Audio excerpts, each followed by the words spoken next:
Socialista, señor Gómez Besteiro.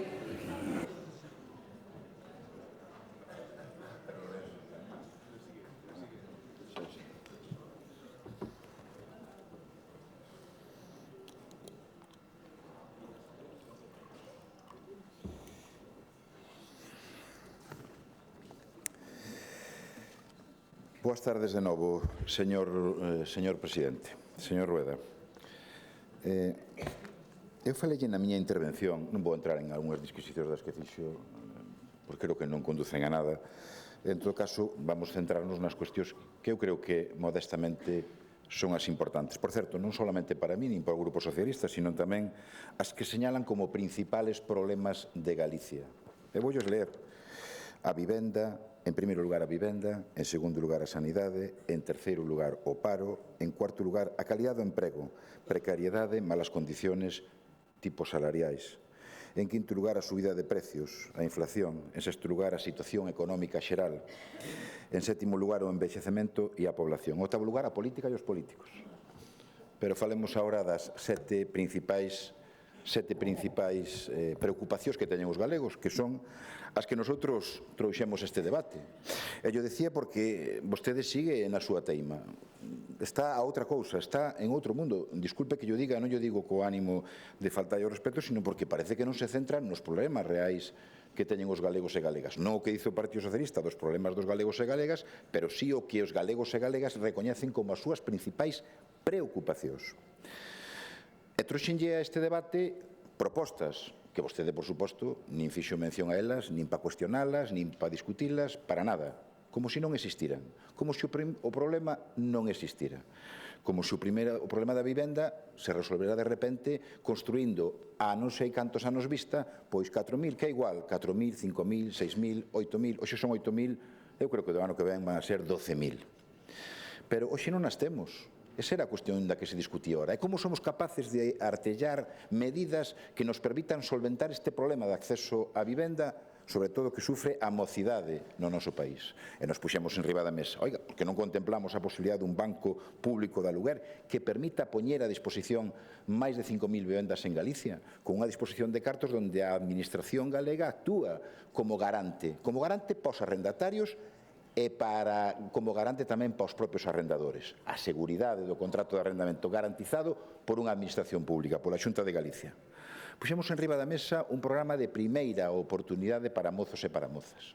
Un programa aberto a mozos e mozas que teñan esa primeira oportunidade dese emprego mozo. Tampouco lle prestou atención, non é necesario. Puxemos en riba da mesa unha necesidade de chegar a un acordo para ser capaces de dar un novo dereito e a garantía de exercicio dese novo dereito, que é a atención primaria en 24 horas. En 48 horas, perdón. Nin unha soa mención na súa resposta. É posible, non é posible, por que non é posible? Nada. Nin unha sola mención. Falamos do acordo un acordo para o impulso da lingua galega en Europa. Dice, desde cando nós non votamos a favor deso? E digo, oiga, mire o que dice titular. O lé, leno todos. Leo eu. O PP secunda a Vox con 2 votos galegos para pedir que a lingua galega non sexa oficial na Unión Europea.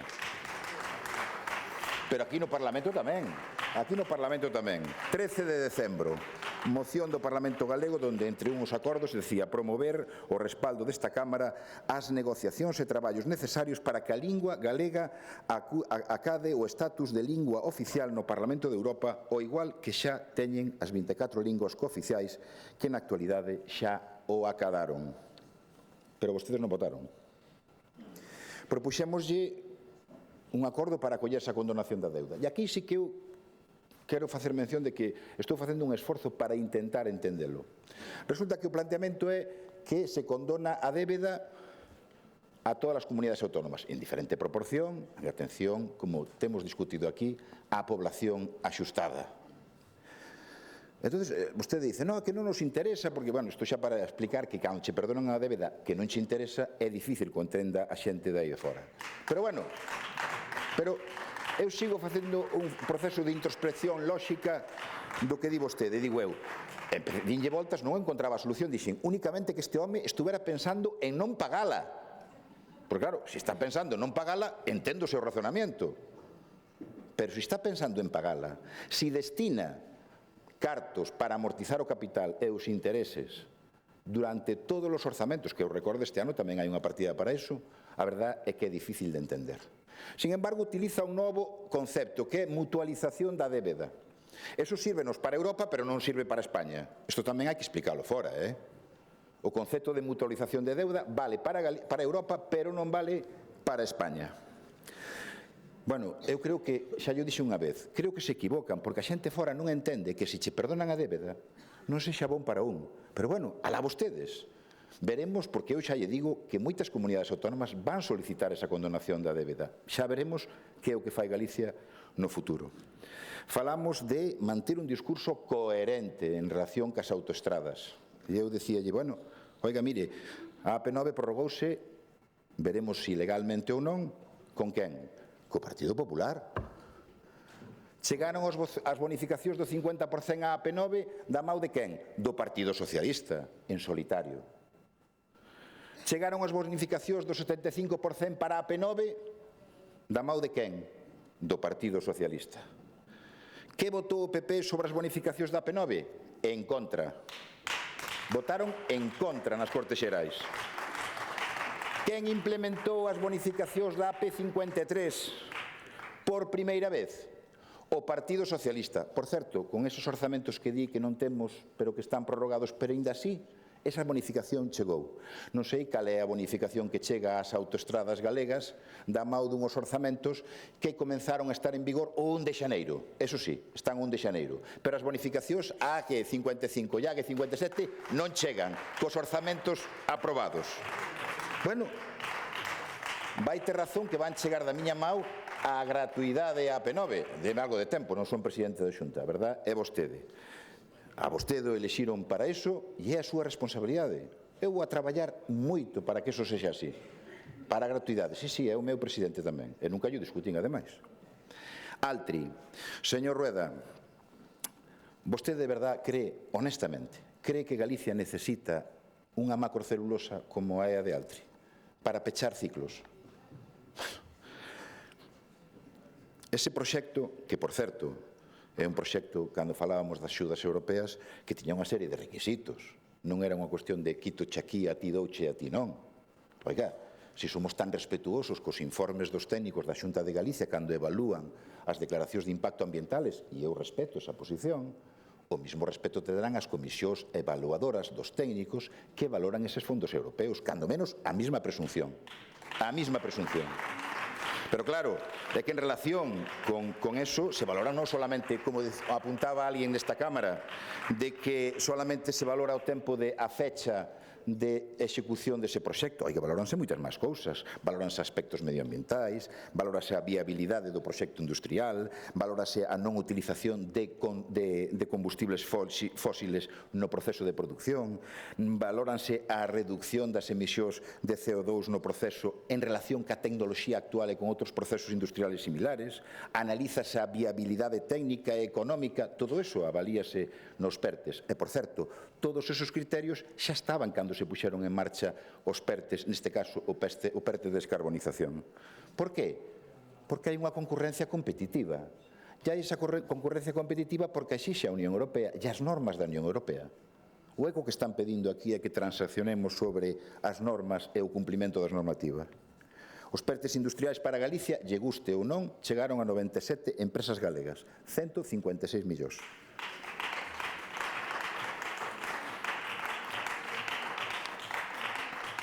Igualdade. A súa proposta, hoxe, en termos de igualdade, foi un CIN móvil. Hai un ano xa o propuxeron vostedes, señor Rueda. Foi en febreiro do ano 2024. Fixo a señora Ribo, por entón conselleira. O sea, a súa gran idea é prometer hoxe o que prometeron xa un ano e non cumpliron. Por certo, nunha campaña electoral na que se prometeron, por certo, moitas cousas, tamén é verdad que con uns orzamentos aprobados desde 1 de xaneiro. Cal é a confiabilidade que teñen vostedes Residencias. Vostedes prometeron aquí centenares de prazas hoxe, 1.800, creo lembrar, en 24 centros de residencias. Venga, non sei se van a ser todas iguais, se van a ter 75 prazas todas ou non. Non me quedou claro se eran de menos de 50.000 ou menos de 5.000 os concellos. En todo caso, se vostedes cumpliran coa metade das prazas que prometeron nos últimos anos, xa teríamos casi todo o problema solucionado. Esa necesidade de 8.000 prazas xa a teríamos cuberta fai tempo.